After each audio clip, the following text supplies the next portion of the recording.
what I really hope is that he actually does go to that podcast. He said that he didn't want to come to the podcast, but Matt Barnes was like, you know what, bro? Why don't you just come to the podcast? We can chop it up. I would love that, but I don't know how Matt Barnes is gonna feel because he kept calling him the Becky with the good hair. You're calling Becky with the good hair.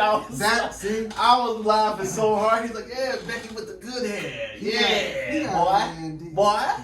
He had some bars. He mostly came from Matt because they played together, right? I think they. I don't think so. I'm not 100% sure. Maybe he played with him with Golden State. I think. Yeah, they both played for the same. I think they played for Golden State at the same time. Might have been Golden State. But yeah, it was. He's been going in lately like he don't care. I like it though because he's getting to speak up and say how he feels and actually revealing some of the truths that we don't know about. You know what I'm saying? Like there was the rumor that went around that Michael Jordan had called him soft and sorry and broke him down and had him crying in practice. Now, everybody was laughing. Like, when I first heard that, I was laughing, but then I started thinking, I'm like, wait a minute, how old was this guy?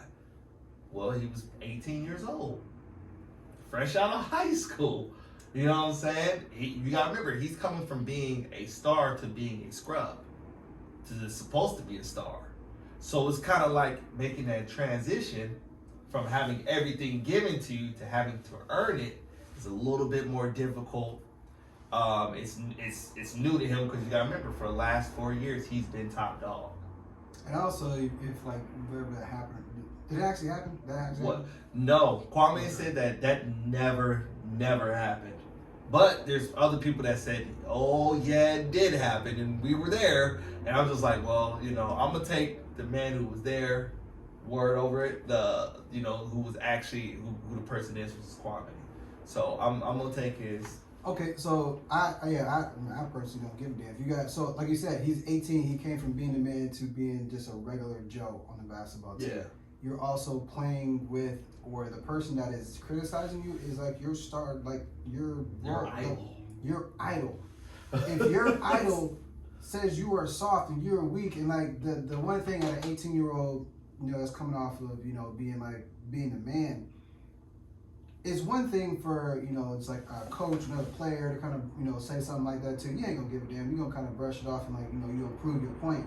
But if your idol does that to you, it kind of gets to you more because your idol is the person you're trying to replicate. You're trying to be like them. You wanna get their approval essentially. So, I mean, if he did, he did. It's not. I mean, he was 18. It ain't like he was a grown ass man and Jordan came and broke him down. But I'm gonna also play devil's advocate and go on the side of how Michael Jordan's personality is. On the Last Dance documentary, we seen how competitive Michael is. He's willing to talk to you, berate you. He'll even punch you in your fucking eye. You know what I'm saying? So, to me, I felt like this. If I was Kwame Brown and my idol came up to me and said, you sorry, you weak, you ain't playing tough enough, I would say, okay, he's trying to encourage me. At the same time, I would take everything that he said, have a chip on my shoulder, and go out and try to be the best I can be. You know what I'm saying? Like, this man obviously believed in you to draft you. He's talking to you crazy to see if you got what it takes to make it in this league, if you got that dog in you. And, me personally, like I said, I'm going to go all out, bro. I'm going to be at practices early. I'm going to stay there late. I'm gonna sit there and try to pick Jordan's head with all these defensive and offensive moves that he's done. There's simple ways that he could have went about it also. But like I said before, we gotta remember he was a young man. He wasn't a grown man yet. He was in a grown man's body, but he was still just a kid. You know what I'm saying? He was still trying to figure out where he sat on the team at, scoring, defense, etc. It's tough, The NBA is either gonna make you or break you. Obviously, he's lasted long enough, so it made him. I mean, we can say, okay, he didn't average a lot. Yeah, we can say that. But the motherfucker still played in the NBA. How many people could say, hey, I got drafted number 1 and I still lasted in the league, even though y'all said I was a bust. Hey, if you're riding the bench for a decade or more, you're in the league, you're playing, you're still getting paid. You're still getting paid. You're still getting paid more than I'm making in 10 years. Like, you think about that, bro. I gladly ride the. I like to play it. $500,000. Hey, you making a lot of money, and I mean, yeah, the bigger players, you know, the better you are, you get more money. But at the same time, a lot of people's like dream is just to play in the NBA, to just make it to the NBA. Mm-hmm. So now, one other thing that he was talking about in this clip was how Becky with the good hair and Captain Jack will always berate black men. Now, I've listened to All the Smoke a few times. I've seen like the interviews and stuff. Now, I follow Steven Jackson on Instagram, and I don't personally see him ever like bashing anybody. He's kind of like, it kind of reminds me of like, not Metal World Peace, but what's his name? Chad Johnson. Oh, loves everybody. Yeah. You know, he always talking, you know, preaching positivity and things like that. So that's just my perspective from what I see. So I don't know exactly what he was referring to when he was talking about they're always bashing black people. Do you have any? No, not that I can remember, but I don't like really watch that. Like, I watch their podcast every now and then, but usually when I get on there, you know, they just joking, having fun, smoking, and I mean, let me see, because I remember the Kevin Garnett one, when they were talking to Kevin Garnett about when he trash talked Jordan. They didn't say anything bad about Isaiah Ryder. They didn't say nothing bad about KG.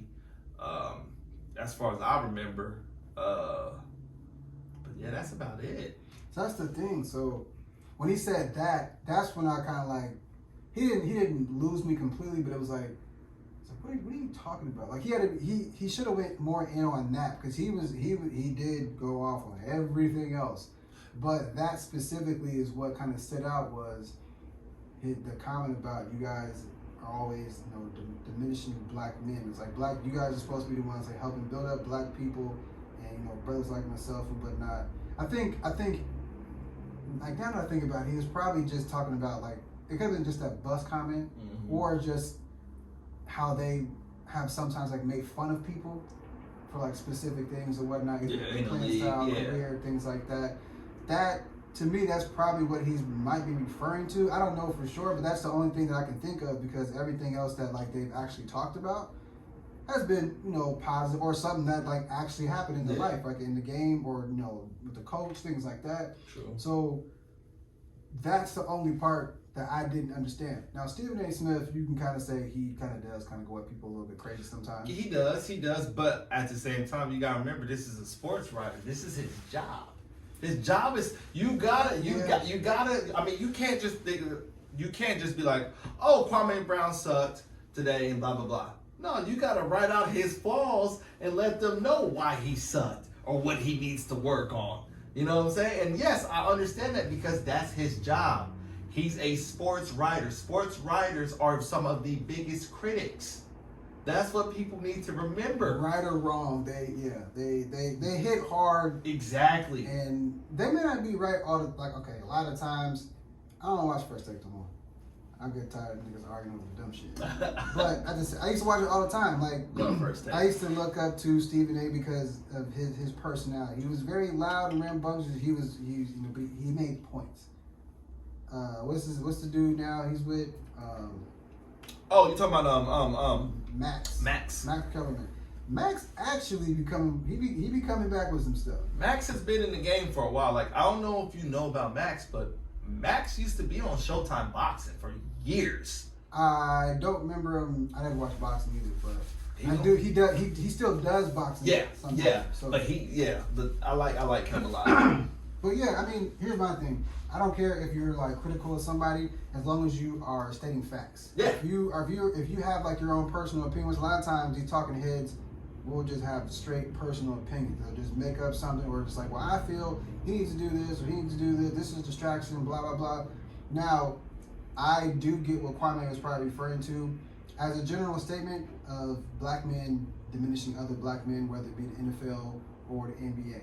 There are some we'll just call them all talking heads because I don't know their names. We'll call them all talking heads because they do take some things personally on the show. Yeah. They'll make something very small and they'll kind of like put on a face for like for their bosses. Yeah. They will talk about their own brothers and whatnot, just so they can get ratings and they make a good story out of it, something to spin and whatnot. The thing is, when you do sportscasting like that, yes, you need to try to spin the story, but don't spin it negatively though. Yeah. Don't just because somebody's having problems or whatever. Don't say, oh, he probably got drug issues and he's dealing with this and that. Well, you think about it, the negativity is where you get most of the views at. If you put something positive out, people are like, I don't care. This guy's rich already. His life is already positive. I wouldn't say it doesn't necessarily have to be like consecutively positive, or it doesn't necessarily even have to be like that negative. Yeah. But I would say now anything that you say, if you're black and you say something negative about another black person, yeah, they look at it a little bit funny. But say this is like Skip Bayless or Max. When they say something specific about a black person that's kind of like diminishing, they nowadays is going to be escalated because of just the time frame we're actually in. Yeah. So, well, I mean, like you said, state the facts. You gotta state the facts. You gotta state the facts. You could be like, well, okay, I'm gonna tell you why he sucks. This brother, like Stephen A. does that. He goes, oh, this brother shot 37%. From the free throw line, he'll make it comical. Yeah, he'll make it comical, and you'll be like, "Holy shit!" Like, wait a minute, did he really? And then you go look up the stats, and you're like, "Oh shit, Stephen A's not lying. Okay, he's stating facts." Yeah, so that's the thing. Like I said, I don't mind if you're critical of somebody, and also you want to give people like constructive criticism. But a lot of times in the sports media, we always see like LeBron is probably one the most criticized. He's the most criticized player in our generation. Yes. And I say he's deserving of some of it. I wouldn't say the most criticized. I'd say Derrick Rose. What? Yeah, Derrick Rose was also one too, because there was years where people were like, "This motherfucker's done. Like it's time for him to leave." Hurt. Yeah, bro, because he was hurt consecutively for like 3-4 years. He's always had specific injuries, but now Derrick Rose is he came back, he dropped 50, and he's in the playoffs right now. Happy for my boy. I'm proud of him. Derrick Rose was my player. My top players was Jordan, D Wade, and Derrick Rose. Grant Hill. I got other players too that I like, but those are the ones that I was going for. Now D Wade's out the league, doing horrible on TV. D Wade is not made for TV. Leave him alone, man. That's my boy. I like D Wade. I like D Wade, but